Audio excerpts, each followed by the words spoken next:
โอ้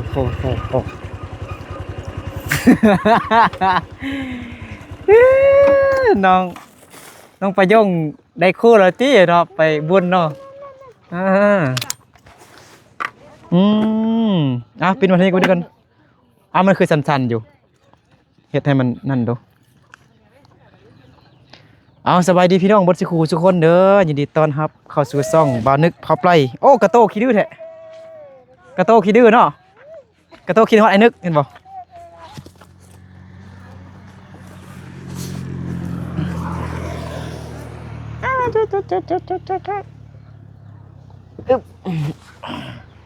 คือเบาแท้เบากว่าอันบักกงเฮาซ้ํปิ้งกระโตก่อนโอ้กระโตมาตอนแรงๆมาหาน้องประยงอาปงสบายดีอาบน้ำแล้วปะสบายดีขอบใจ ขอบใจยังนะบ่ได้เอายังเหรอขอบใจสบายดีประยงหน่อยน้องประยงไปบุญกินเจียงได้แฟนหรอปะได้คู่ปะบ่ได้ป้าดงกระโตนี่มันเย็บอีกยังมันเย็บอะไรนะเห็นบ่เอาโซมัดกระโตก่อนกี่เดือนฮอดเบิ่งกระโตขี้ดื้อพี่น้องคิดฮอดบ่นึกกับซาวลีโย่ต้นพักประโยคส่วนพักประยงคือว่าเป็นจังซี่นะกระโตนี่กระโตมันนี่นะขี้ดื้อพุ่นน่ะคิดดีไรเนี่ยไม่ยากเอามันกระโตก่อนมันนึงก่อนมันขี้ดื้อพุ่นขี้ดื้อพุ่น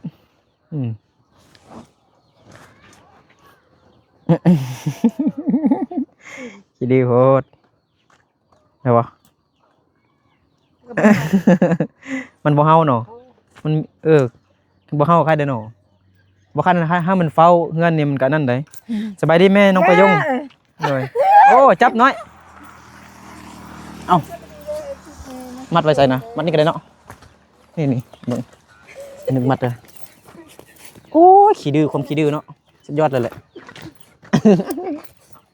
เอาคือมัดบ่ได้จับเลยอาปงจับเลยกระโตขี้ดื้อสุดจับ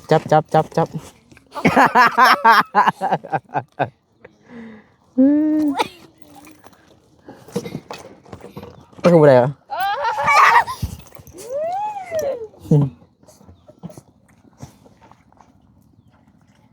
ยังอยากกินเขาหนึ่งบุมีปลายงบเกลือเขาหนึ่งเกลือหมดแล้วเอายังเกลือมันเขาวันนี้เก่งป่ะ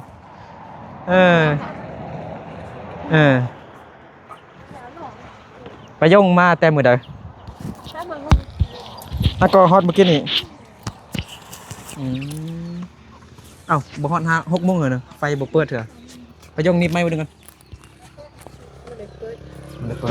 ไม่รู้ไฟก็จะรู้ยิงหรอหนาวเนาะเป็นตาม่วนเนาะถ้าอยากนอนเพื่อนน้องประยงจะคืนนึงได้เนาะคือสินอนรับดีเนาะเสื่อนไหมเหรอบ๊อบคือมีหลายอันแท้พ่อฟันลิดเนี่ยฮะของอาเข้าเด้พ่อได้ฉันพ่อนอนพ่อไปสบายเนอะยิงใดเมื่อยแห้งบ่หัวโอ้ของอาบ่ของอา2 อันเลยหรือว่าของเฮาอันนึงอันนี้มันของน้องประยงอันกำลังไตอยู่นี่มันของอาบ่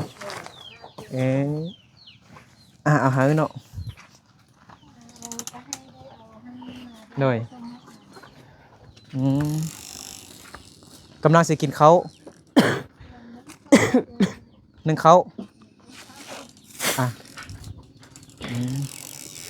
ประยงเห็นยังนะกดขี้เนื้อเลย โอ้ยหน้าน้องประยงเศร้าๆอยู่พี่น้องเนาะเมื่อยแฮงใครเครื่องช่วยน้องดวงใจเห็นบ่ เลยเขาก็เฮือนเลย มันจะกินข้าวบ่ อืม มันจะกินข้าวบ่ บ่ ไอเอาซื้ออันไข่พะโล้มาให้เด้แล้วก็อีเส้นอีหยัง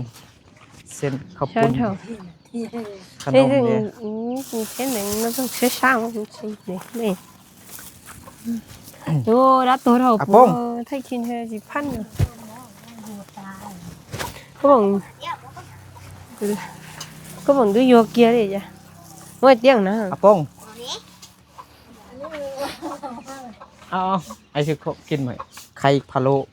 ชิงชิง เส้นโดยชุน น้องอาป้ง เดี๋ยวเราชิงหาอะไร เอ้าบ่แม่นกำลังสิกินข้าวบ่เมื่อกี้อืม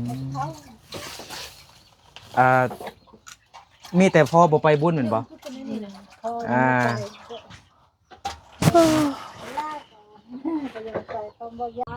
มัน9 โมงแล้วอยู่มัน10 โมงกลางคืนก็กลับมาเนี่ย ไปยงบ่หนาวนี่ บ่คือ ทิ้งไฟละแม่ไหมตั้งมานั่งนำแม่กะ นั่นเจ้าเปลี่ยนแล้วได้แต่พลันเพิ่งกัน เบิ่งอยู่ในกล้องนี่คือว่าแจ้งดีพี่น้องเนาะความจริงแล้วมืดเหรอตอนนี้ก็6 โมงแล้วพอด6 โมงแล้วบ่ฮะแม่น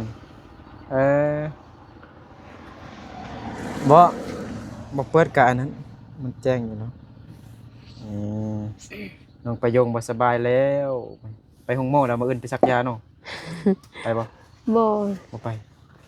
กินยาแล้วบ่ กินยาแล้วบ่ กินยา กินยาหยัง จัวจือ ก็ช่วยเจียได้สิบ้า อยากแก้ปวด เท้าก็เอายาเป็นชุบให้กินเราหูอยู่น้ำปุ๋ยเดียวกับเท้าเขาอยู่กินยากินซื้อ น้องเบิ่งหน้าน้องประยงคืออันเพิ่นถึกตีมัน ถ้าปนเลยจะตู่ ตุ้ม ไปตุ้มเป็น อ๋อกินอีหยัง คล้าย ผิ เป็ ด นเจ็บคอแต่อ๋อ อ๋ ตุ้ อ ม จมูกแล้วออกตุ่มบ่แม่นกินเบียร์หลายบ่ บ่ได้กินเบียร์ บ่ได้กินเบียร์ เป็นเจ็บคอเป็นเจ็บคอในบ้านกิน กินน้ำเย็นหลายพี่กินน้ำเย็นบ่ บ่ได้กินเลย แซ่บตาบ่เบิ่งกล้องกัน บ่ให้กินยั่งเลย บ่เปิดแล้วมัน ไป บ่เจ็บ อยู่บุญนิมบุญบ่ได้กินยั่งเดียว อ๋อ แม่ไปแม่ก็ซื้อข้าวลั่นบันนึงให้กินซื้อๆบ่ให้กินยั่ง อืม อยากเข้าก็ คันเฮาบ่สบายนี่เฮากินข้าวบ่แซ่บก็กินอีหยังก็บ่แซ่บนะอยากกินแต่ส้มนะบ่สบาย ยังอยากกินว่ามันบ่อยาก เป็นไข้ทางเป็นหวัดเนาะเป็นไอเนาะเจ็บคอแม่นบ่ไอก็โอ้ยเป็นคือกันตอนอาทิตย์ที่แล้วนี่นะเดี๋ยวก็ดีขึ้นหน่อยนึงแล้วก็ยังเจ็บคอยังไออยู่ อันนี้พระก็เป็นวัดเป็นพญาติดกัน มันเป็นพญาธิเนาะว่ามันเป็นคนซ้ำ เป็นพญาธิ เป็น เป็นพญาธิเป็นอะไร พญาเป็น พญาเขาเนอะ พญาไก่เลยนะ อ่า เป็นแม่ยังให้แม่ก็เป็นแม่เป็นวัดเป็นไอได้ประมาณอาทิตย์นึงก็แข็ง อันแล้วหมดแล้วเนาะอันตัดมักเดือยเนาะ เออ เอามาเอาขายหมดแล้วแม่นบ่ ให้หมด ขายหมดแล้วได้ เรียน จัก ใน ล้าน บุตรมันเนาะ อืม เออ ได้จักเป่าได้จัก 48 เป่าเนี่ยไม่ได้มางาน มึงได้บ่งาม น้อย มึงได้น้อยหั่นเนาะมึงได้จีนนั่นบ่ได้จักล้านได้20ล้านบ่ 9 ล้านไปเด้อ ก็เอาไปซื้อหยัง บ่ใส่ ฮะ บ่ได้ซื้อห ไปย ยัง งเลยมาซื้อเครื่องนุ่งให้บุญเจียงนี่แหละเป็นเม็ด คิดว่าเอาเงินเอาประโยชน์เอาเงินใครมักเดือยไปแต่งผู้บ่าวแม่นนะ บ่ เดี๋ยวนี้ แม่หาส่ง เงิน แสไปซื้อ 5-6 ล้าน 7-8 ล้านนี่เบิดเดียวกับเบิด เออ ซื้ออีหยังก็แพงหั่นนะค่าของซีมันแพง ซื้อเครื่องไม่มานุ่งบุญเจียงแต่เม็ด แต่น้องประยงลิ้นบ่สะใจซำเนาะไปฮอดงานบุญกินเจียงเราบ่สบายเนาะมื้อนั้นก็น้องประยงกับน้องดวงใจก็พากันนอน เมื่อคืนก็คลายเครื่องตอนกลางเว้นก็ใส่อยู่ใส่สุดมุงนะแต่ว่า ใส่แล้วก็นอนใส่ชุดโมงแล้วก็นอน ลิ้นหนัง เล่นบ่อันนั้นซับบ่ได้คู่ซ้ำเอาปีหน้าเนาะปีหน้าให้ FC มาเที่ยวมาเล่น เขาอย่างเฮ็ดอยู่บ้านใบยงอ่ะ วันที่หยัง เขาว่า31เขาเฮ็ดอยู่จากโรงเรียนบ่ เลย อ่าวันที่31เนาะ FC น่ะฮอด6:00 นแล้วเด้6:00 นแล้วบ่6:00 นยังเอา รู้ดูอยู่รู้ทำรู้ดูตรง อย่างแล้วก็พ่อก็จะไปปั้นดิน ไม่ได้ใช้นัว พอดีเขาบุญไปแล้วเข้ารอทางคือมันเสียมือนี่ นะ ขายบุญ ทำในบ้านวางน่ะบ่ แล้วไปทำเขาเขาว่าอย่างบุญเจียงให้บุญเจียนก่อน แล้วบุญกินเจียงอยู่น้ำปุ้ยก็ยังอยู่บ้านเฮาเนาะแม่นบ่ ก็ยังยืนบ้านเฮาจะเฮ็ด คิดว่าเบิดแล้วเด้บุญกินเจียงยังบ้านเฮาเนาะ ไล่บ้านอยู่บ้านนี้เขาเฮ็ด เขาก็เฮ็ดอยู่น้ำยาเนี่ย มันยามเลยแต่มันบ่แม่นมันบ่ยาวเนาะแม่นบ่ เป็นยังไง น้อยๆแต่ก็น่าจะม่วนอยู่นะ บ่ยาคือน้ำปุ๋ยบ่มีเสาไร่คือน้ำปุ๋ยนะ สาวปุ้ย ซาเดนปุ่มเรียนเดมีเฮ ต้องรีบบุญกินเจียงเบิดแล้วจึงอันนั้นเนาะถ้ามาด้นแล้วเนาะจักหน่อยเอาดินคืนแล้วก็บ่มีบ่อนอยู่เลยเนาะหีบซอกหีบก้นไว้ขุดบ่อนไว้หั่นนะครับก็ เวลาสิพาอันนี้หน่อยเบิ่งดินมาดินบ่เพียงคือว่าได้ อย่าขุดอีกเนาะอยู่บ่อนใดหั่นน่ะ นี่บนกุม อยู่ บัน อยู่กองเส้นทางบ่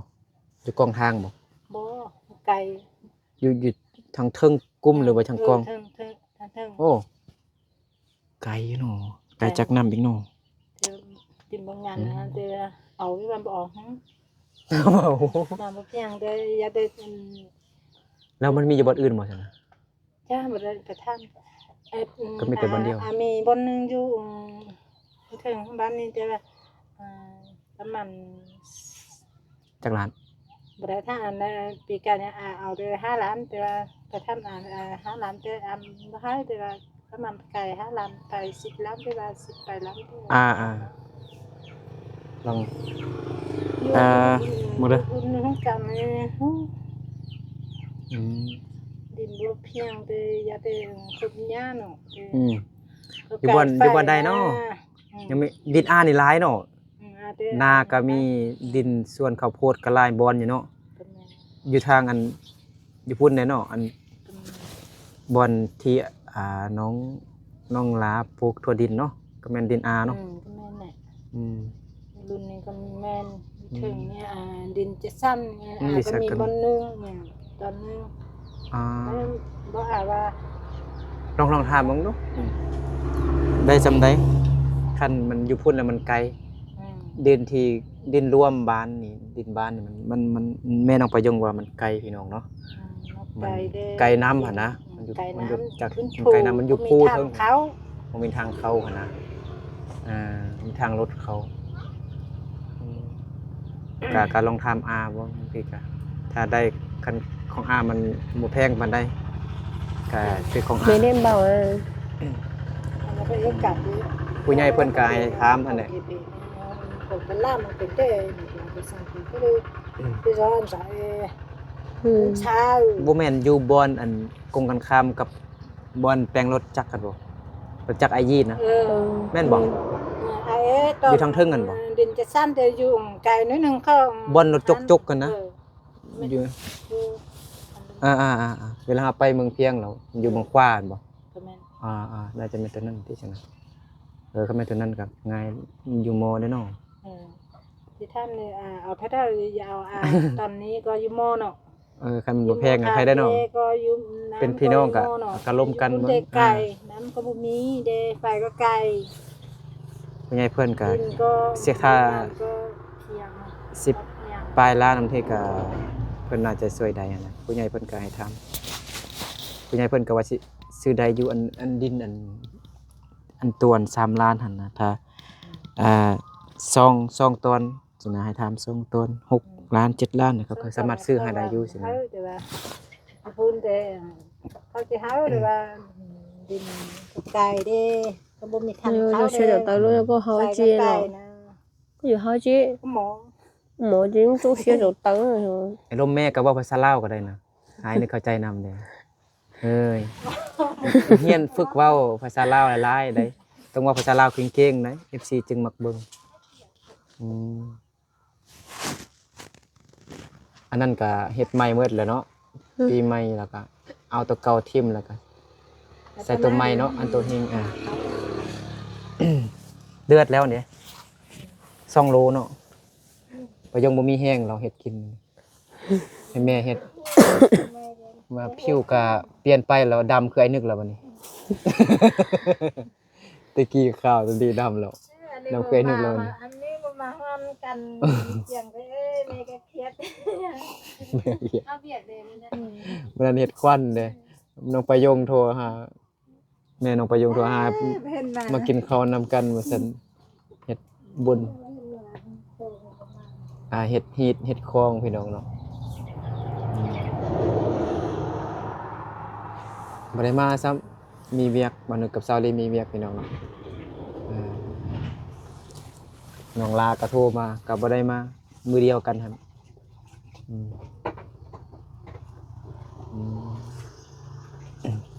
บ่ม่วนสำเนาะน้องประยงไปเที่ยวบ่ม่วนสำเนาะบ่ได้ผู้บ่าวเนาะบ่มีครู บ่แม่นแต่เจ็บหัวเพราะมันเที่ยวบ่ได้ เที่ยวบ่ได้ซั่นแม่น้องประยงไปจักมื้อเดียวติ โดย มื้อเดียวกลับมาเนาะกินฮอดพ่อ แม่น้องประยงไปลังเขาแม่ปรุงเราใจเนาะก็ปรุงสูงลงมา เข้าเด้เขาเปลือกเขาเจ้าเนาะ เอาไปไว้เงินอา มันอ่านเนาะได้จักเป่า ฮะ ได้จักเป่า 30ไป38หรือ36 38 แม่ไปดิไปเจ้าไปนะเอาไปเจ้าจ้องหน้าเราไปเจ้าอีหน้าเนาะหายแม่เข้านั่นจักเป่านะ36 36เป่าอาพงรักกินขนมเลยน้ำหมอ อาบุกินมันเอาเราจะไอ้ลีฮะไอ้หนึ่งเงินน้อย xài chỗ cũng có muốn thấy nhà xài chỗ cũng có cái gì ha anh nuôi bệnh nó được rồi vậy นี่มึงเคยดิเต้มึงก็นำมาหรอ อันนั้นเป็นยังหั่นน่ะข้าวเปลือกน่ะข้าวเปลือกให้ยังหั่นแม่นบ่หรือว่าแกน เอามาลงบ่กงก็เอามาไว้นี่ มึงมันได้ยังมึงมัน เอ้าบ่เขาบ่พอกินบ่เมื่อกี้ยังหลายอยู่เด้ ยังไม่ พอกินเลยไอ้ลาไปฉลองบ่เห็นไอ้ลา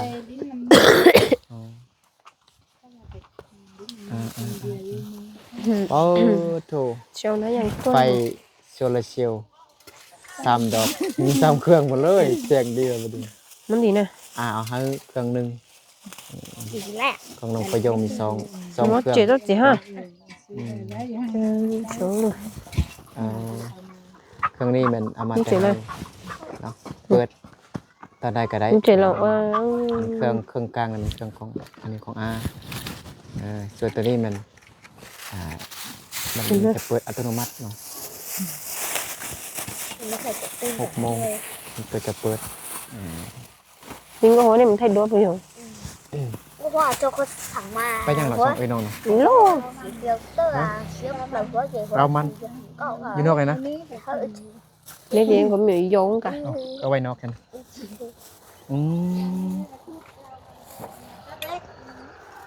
คิดว่ารักกินขนมบ่แม่น มันรับกินมันเกี่ยว มันแก้วรักกินมันแก้วนะอันนี้มักมายังเนี่ยนะ ปูจีจีโอ้โห จีเป่า จะได้ดูพวกไอ้ หูจ โอ้โห ำมักเฟืองเลยเห็นบ่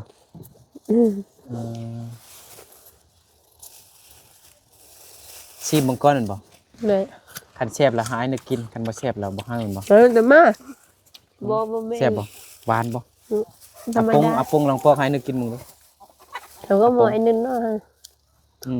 เพิ่นบ่ได้กินมันเกี่ยวหรอกปอกให้กิน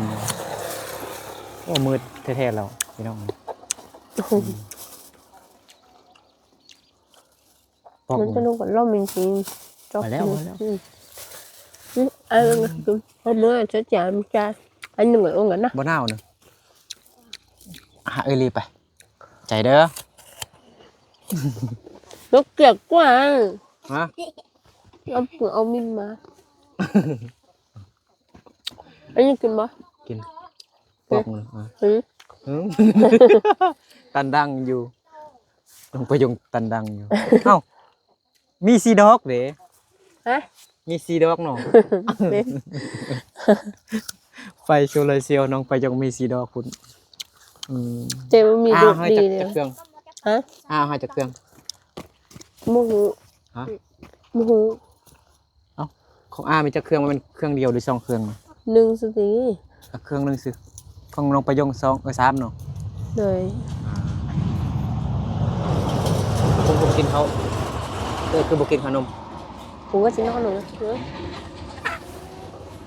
เบิ่งเย็นบ่ ừ, rồi กินซีมือของน้องอัปยงก่อน rồi còn ครับเลยว่าง bố bò hơi văn bò văn ว่างอาปงให้กระโตกินเนาะ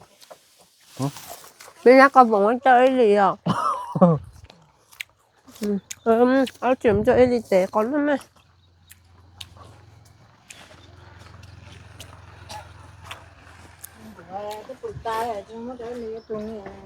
giờ tôi bụi tay rồi đi ông đi xong không mình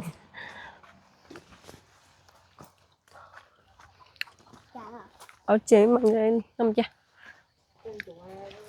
mình luôn chỗ lo chi bên nó hả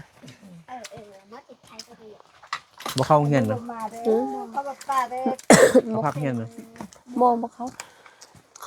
ขาไปเส้นได้จริง đấy mới nhớ là xa เข้าไปเซ็งนักเรียนเก่ง rồi nó láเขาไปเส้น น้องลาไปเซ็งแล้วบ่ ไปแล้ว ไปแล้ว rồi อยู่ไส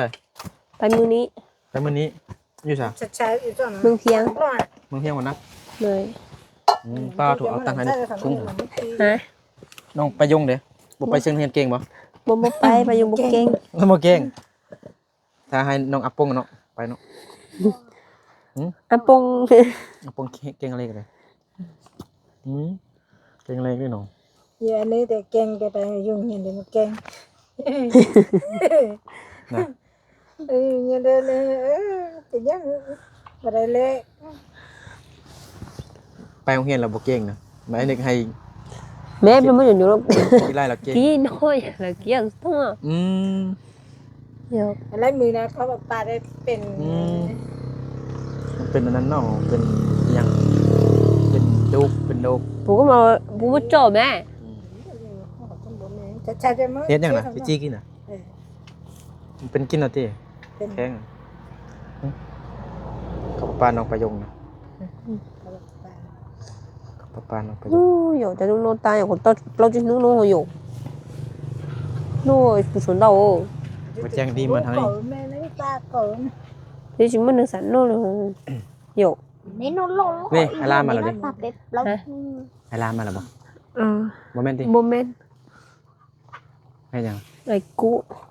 เห็นอายแล้วพายแล้ว ยานกองติยายสิเฮ็ดหยังกินมื้อแลงนะ rồi คำ ได้ นี้ ทำบงมาแต่ตำมีกิน ตำมีกิน vùng cà phê thì tầm mi kín ไปกินตำมีน้องประยงแล้วมื้อนี้ ตำมีวากิน มากินตำเนาะบ่ยานเจ็บท้องบ่ bố dán ไอ้นึงเคยกินเผ็ดหน่อยนึงแล้วเจ็บท้องเลย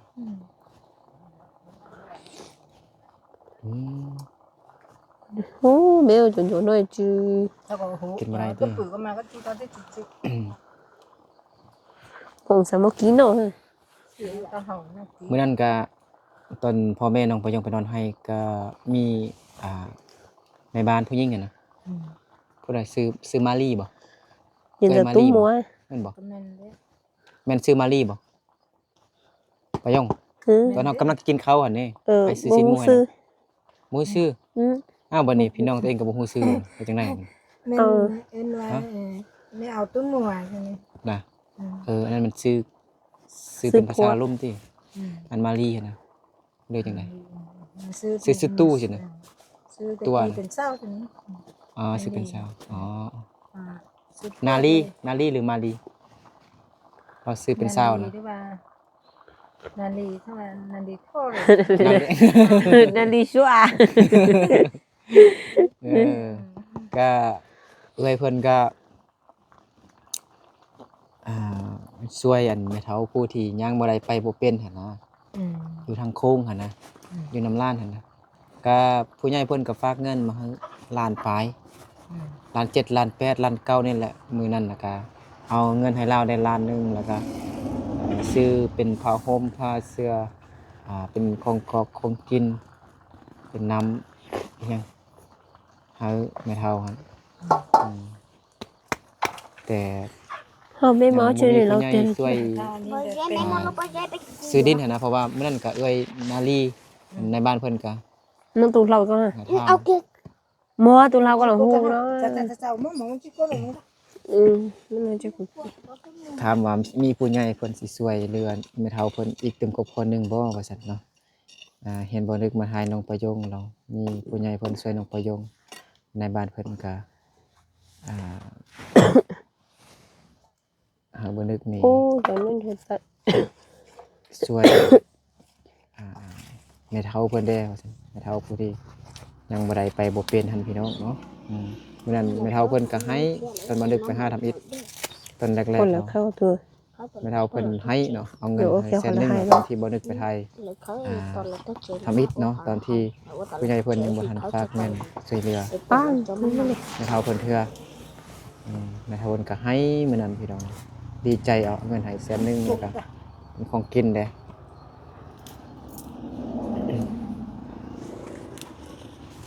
เมื่อไหร่ใจว่าhọ nó sẽ sát sỏn á นั่นแหละปลูกได้ก็ ก็ลองถามเบิ่งดินของอาเด้อถามเบิ่ง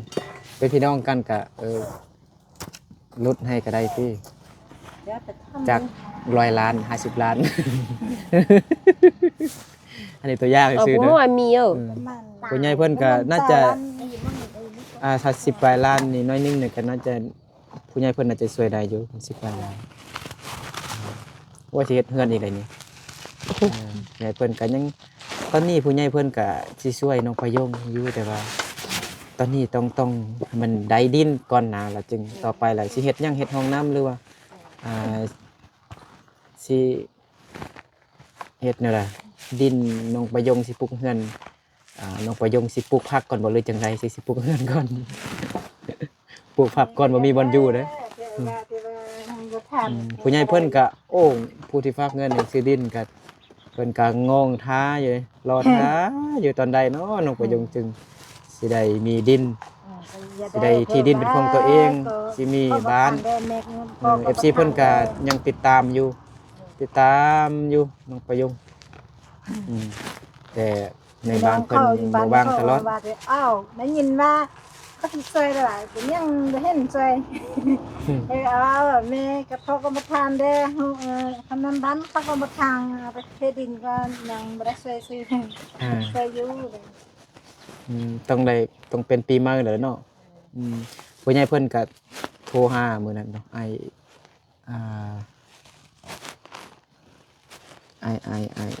อปรีซาเพิ่นก็โทรมา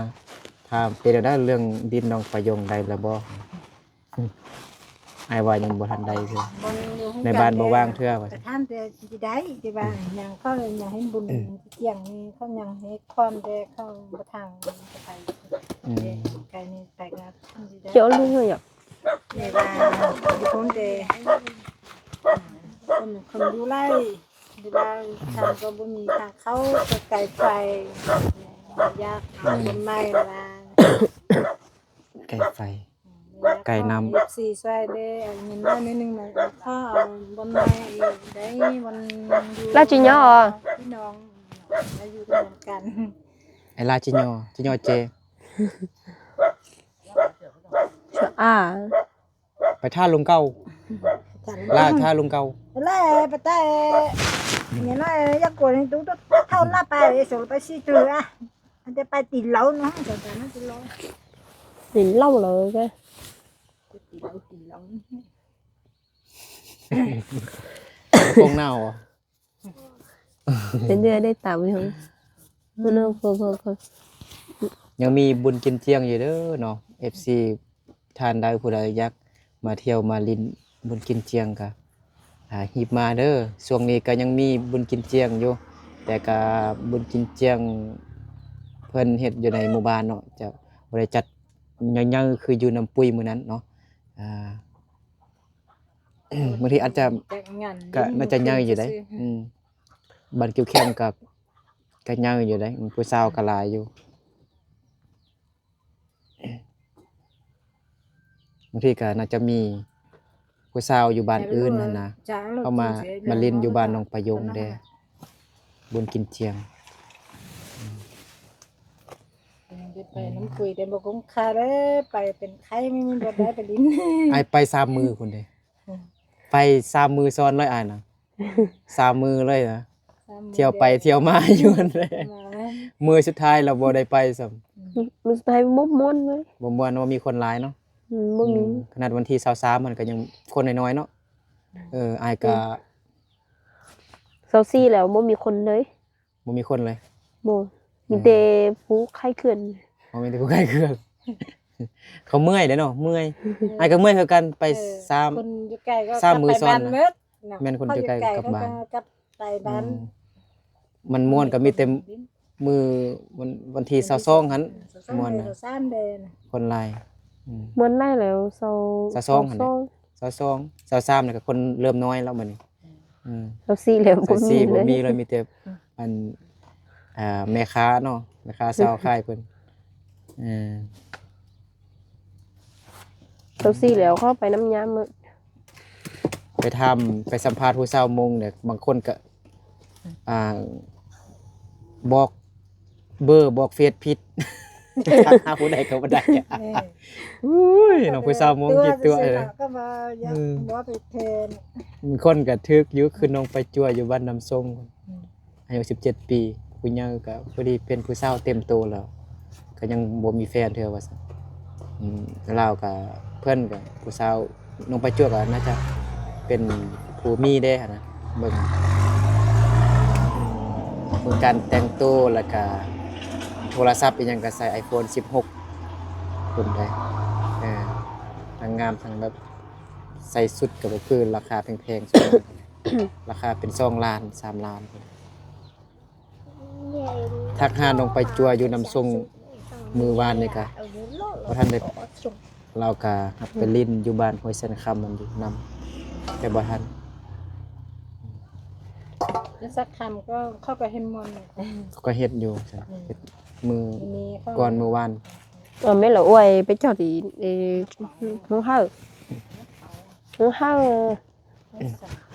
คำน้อยสะออก ห้วยเส้นค ผู้สำคัญ ำอ้วนเอาไปเจ้า ผู้สำคัญเขาเสาร์วันที่ยังอ่ะวันที่22อ่ะสำคัญ จักให้ไปแต่มือเดียว ม คลิปนั้นเพิ่นเบิ่ง 10,000 ปานคลิปน้องนี่หั่นน่ะน้องเคยเห็นบ่เห็นน้องนี่บ่ให้ไปสัมภาษณ์น้องนี่นะเห็นน้องนี่ตั้งแต่หัวบานเส้นคำหัวเส้นคำไปถ่ายคลิปสั้นนั่นน่ะ อันนี้มาอยู่เห็นไหมเนี่ย คนเบิ่ง เข้าไป คนเบิ่งอยู่ในเฟซคนกดไลค์อยู่ในเฟซ 3,000 คนพุ่นเด้ตอนขี่รถจักรกันไปอยู่นะ จุดต้นปลาย ฮะถ่ายคลิปถ่ายซาวลีนำเนาะซาวลี เข้าไปปลากันเด้อเลย กินข้าวปลา น้ำเอ้ยน้ำเอ้ยมาได้ซื้อ ประยงกำลังปิ้งข้าวปลา เข้าไปปลากินกัน อืม เป็นไอ้ได้ก็ซื้อน้ำเอ้ยได้ซื้อน้ำนมมาจำซื้อเด้น้ำนมมืด น้องประยงปาดอันนี้เนาะมันถึกกะละมังถึกชามมันน้องไปน้องอาปุ้ง ตกใจ ผมก็เข้าใจนะ เอาไว้บอกเยอะไม่เดี๋ยวจะลืม แล้วนาตาลี ไปหรือว่าไปทำเบิ่งอ้าเนี่ย บอ เบิ่ ก ง มันก็แต่ถ้าเลยเนาะ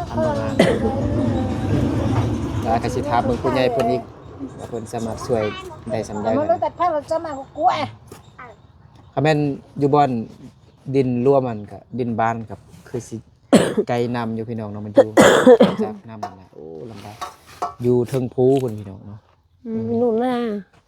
ทางรถก็บ่มี นั่น ทา นู่ ง น รถ ไหน ตัด นะ ขึ้นก็บ่ได้ทางได้ขุด ดินอาก็มีอยู่ว่าซั่นเนาะดินว่าสิขายให้น้องประยงอยู่ว่าซั่นแต่ว่ามันจะราคามันอาจจะแพงพี่น้องประมาณ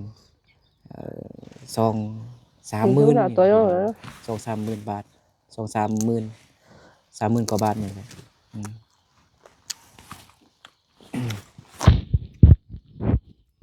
ก็มีลูกหลายเด้มีลูกจักคน มี4 คนลูกใส่มา มี4 คนเนาะโอ้ต้องให้ลูกเลย บนนี้เดี๋ยว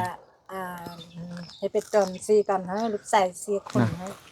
อันนี้เขาก็ท่มแล้วดินนี่แต่ดินนี่ยังน้องประยงยังบ่มีที่ดินเท่าก็เลย เขาก็ยังบ่ได้ดุดบ่ได้แปลงดินเนาะบ่ได้ปรับดินเด้อปีดาอันเขาสิอยู่นี่นะลูกของอาสิเอาเมียฮะ ปีไก่นี่ลูกใส่ลูกล่าง ยังปีไก่ ปีมา ปีหน้า ปีหน้า ตอนต่อไปนี่ก็มากินมาปุ้งเห็นนี่แหละ ปีหน้าติ ปีนาปีก้นปีไก่ เดี๋ยวน้องประยงกันยังเบิ่งแม่งงๆปีก่อนปีกายอยู่อันปีก่อนปีกายแล้วมันก็ผ่านมาแล้วต้องแบบเป็นปีหน้าปีต่อไปปีหน้านี่มันบอกปีหน้าเอ้ามันก็ปี2026นี่ก็มันสิ โดน7อีก เอาเมย์มาโชว์ลูก ปี2027ก็ยังโดนอยู่ กินไหมไม่รีกิน ยังนะอุ้ยไอ้บ่กล้ากินดอกให้น้องอาปงกินก่อนเอ้าก ลัว จังเลยได้ไหมฮะ ไปเลยกินไหมฮ้อนบ่โอ้ฮ้อนเนาะน้องไปจงหัว เนี่ยไปแล้ว มีเสียงพญาติมันนำแอกอยู่ จะกอด ฮ้อนเด้ให้นึกกินตอนฮ้อนกันลวกปากอ้ายวะดาดปากเจ็บโอ้อาสิกลับแล้วมาลิ้นนำซื่อๆเนาะมาลิ้นนำแม่น้องประยงอากงประยงพ่อก็เจ็บหัวมาสั่นหลับอยู่ตื่นบ่ลุกนะถาม rồi อา nha เด้ bé อ già rồi hả kêu mà anh 10 mua ปลาย anh ล้านบางทีก็น่าจะ FC เพิ่นน่าจะช่วยได้อยู่ anh tức nè คันหลายคนช่วยกันน่าจะได้แต่ว่าย่านผู้ใหญ่เพิ่นย่านแต่บ่หลายคนหั่นน่ะมีแต่ผู้เดียว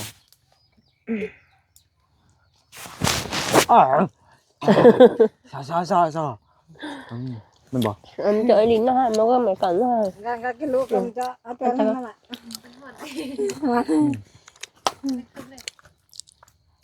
แม่งเครื่อง เดี๋ยวมีน้ำไว้จำนึง พอมามักกินน้ำไว้ได้พอมักกินน้ำนมจันเด้อ น้ำนมน่ะแซ่บเนาะจำน้ำนม แซ่บเลยซื้อปง จับเนาะ กินได้เสียมือนี่หมดเลยบ่ได้ไปซื้อ น้องอาปุงตั้งใจเฮียนเด้อในที่1เด้อบังคับเฮียนหลายได้มื้อนั้นตัวอายบ่ไปโรงเรียนไปค่ายเครื่องอยู่ตลาดบ่ได้เลยไปค่ายเครื่องให้เขา หญ้าเขาแต่เขาเครื่องเข้าซื้อ ค่ายเครื่องอันยา ủa bữa nó nữa nè อืม nó chờ nè ก็ดูเป็นธรรมชาติแห่งพี่น้องเนาะอาปุงน้องประยง mày không nè คือสิม่วนคักเนาะนอน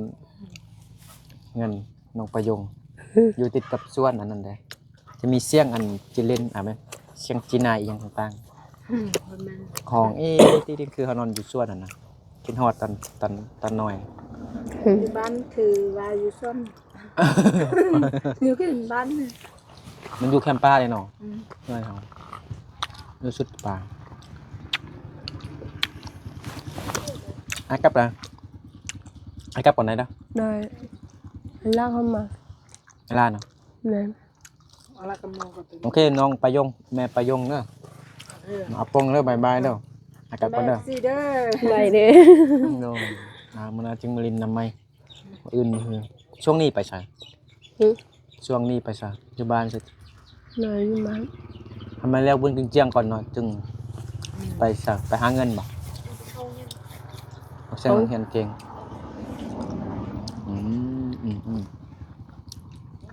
ลองอ๋อ ลองทำเบิ่งอันนะได้คำตอบไวๆว่าเป็นจังไดเพราะว่าสิบอกอันผู้ใหญ่เพิ่นนะบอก FC เนาะเพิ่นผู้ใหญ่เพิ่น